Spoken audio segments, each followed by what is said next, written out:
Hey guys, it's Dustin here, the Pro Picker, and so I'm doing a video of some thrift store footage I took about a week ago, and also fill a bag day / dollar day at the bin sale.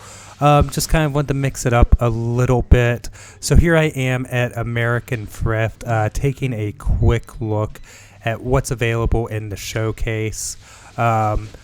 I didn't have, I guess I didn't have to mute the audio on this one because there was no copywritten music, which is nice. However, I didn't really want to commentate while in the store, and the GoPro mic isn't the best. So just the voiceover for this as well. The first thing I noticed in the electronics area, which usually is a pretty big score for me, but not too much today, is this Xbox controller. It's the S-Type, or the one that replaced the Duke, the big controller. It does have its breakaway cable. I think they had something like $250 on the back of this, so that's a pickup for that. That's worth probably $20 to $25, somewhere in that range, or it's nice just to hold on to for when I find a system. Everything seemed pretty firm and solid on it as well. So, yeah, and then I decided to also check out the toy area here as well. Didn't really see too much. Not really about the clothing on this run. I just kind of wanted to run in real quick, see what I could grab. I happened to had hit the pawn shop nearby and wanted to see what else I could find. So just kind of passing by some of this stuff. And you have to remember, I frequent a lot of these thrifts pretty often, so I can kind of tell if like the areas I like to hit within the thrift store have been heavily restocked, or if there's something new. There is a ton of clothing, but that's kind of the better area in the front. So I decided to go ahead and check the shoes and boots area.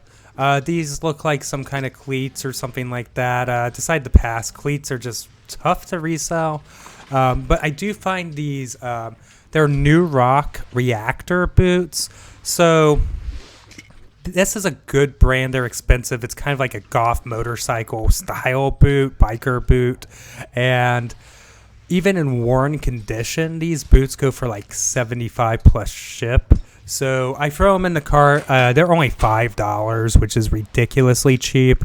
Even in this condition, it'll be worth it. Somebody will pick these up and be okay with the fact that they're pretty worn. Heck, it might even be the look that they're going for. In really good shape, these boots can fetch north of $200. So definitely a cool item to keep a lookout for, and something that might be undervalued or underpriced at a thrift store. So I go over to the women's boot area here, and I find some snowboard boots. They're not going to be real heavy hitters, but I think they were marked pretty reasonable, and the condition on these was actually very good. It's like, it says Sims, but it's like SMLS boots, so I decided that I'm going to pick those up, and they go for probably about $30 to $35 shipped conservatively. Then I find these UGG, and I believe these are actually youth boots, and I think I'll get probably between $30 and $35 for those. So then kind of transitioning over to dollar day. This is actually dollar / fill a bag day. We bring our own bags, and then we try and fill the bag after the fact, so you don't have to wait to get a bag and have that getting in the way.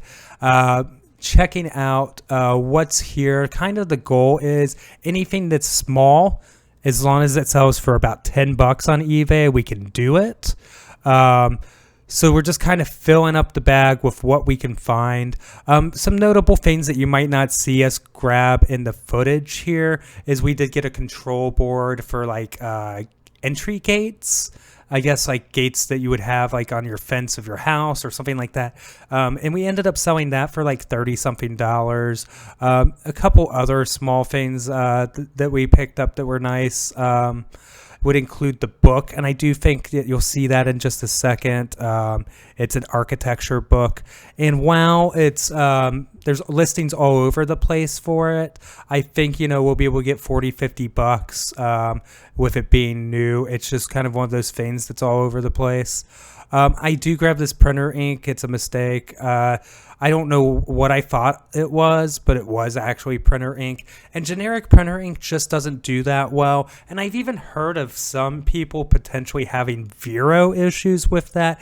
And what a Vero is eBay basically has an intellectual property policy, and they'll give you warnings, strikes, or whatever, and maybe even eventually ban your account if you list the wrong stuff too often. And of course, that's all at their discretion, and what the wrong stuff is sometimes a mystery and confusing and convoluted, of course. So I tend to avoid the generic printer ink. Anyways, it's not even a heavy seller. The China sellers, the actual from China sellers, tend to have that more on lockdown. I do put this off to the side and go back for a little bit more, but this is one of the days that we're out of here probably the quickest we've ever been. I've never seen this many people in the bins. It's not a huge building, so just kind of with everything going on, I didn't want to continue taking, any unnecessary risks, especially when the margin, I guess the total profit potential is not as huge. $5 day is definitely my favorite. So we end up wrapping this one up relatively quick.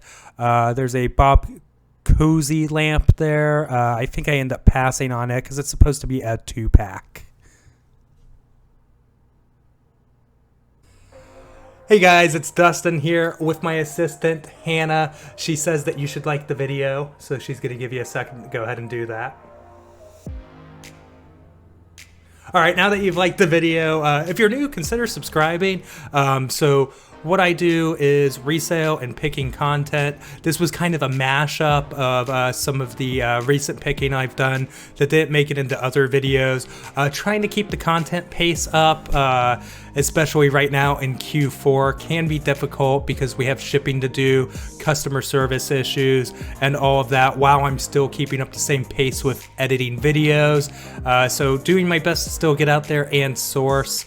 Of course, there's times where I hit the thrift store and get nothing, and I don't think the channel would benefit too much of me showing that just footage of that over and over again. It really is about the at-bats. Not everything's going to be a home run, but the more at-bats you have, the more home runs you're going to have. The Ohio Lottery likes to say you can't win if you don't play. I don't suggest playing the lottery personally as a financial move.